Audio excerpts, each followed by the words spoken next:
Good day po sa inyong lahat dyan. May share lang ako na isang money making system which is online at tinatawag itong ProShare Extreme. Actually kaka-launch lang nito last March 13. Itong ProShare isang revenue sharing system in which bibili po tayo ng mga shares para maka-earn tayo. So ipapakita ko lang sa inyo kung ano yung nasa website. So I have here my account. So log in.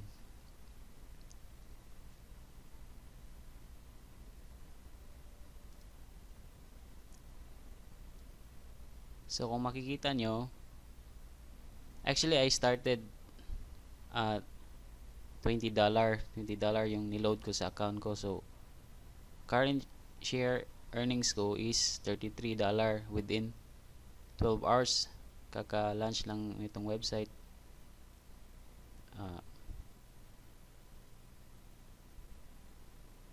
So ipapakita ko sa inyo yung share history ko. So ito yung una kong pag-load sa website, 20 shares, $20. So expected to earn $26 for my $20 load. Tapos ang ginawa ko, nung nag-earn na siya $8 plus $12, niroll ko yung money. So I bought another shares. This one, $7, $10, $6, $18, and $9. So kaya ang nangyari,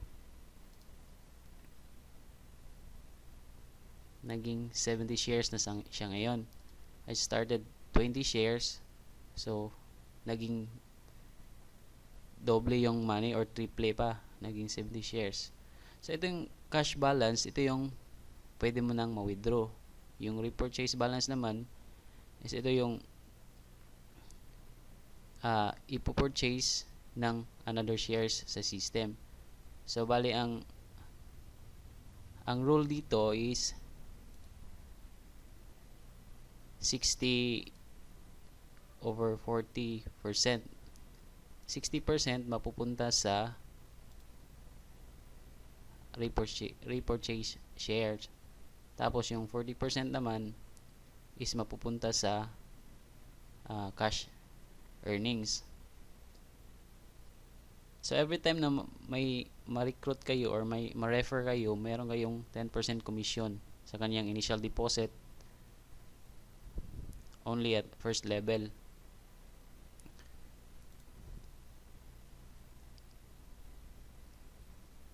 So kung makikita nyo, napakalaki ng potential na lalago yung money nyo. So ganun lang, repurchase lang, i-roll yung money, yung pera nyo, tapos yun na yung mag-generate ng income. So like for my situation here, ito yung mga shares ko, sila yung nag-generate ng income ko. Itong repurchase at cash balance, kung makikita nyo, lumalaki siya.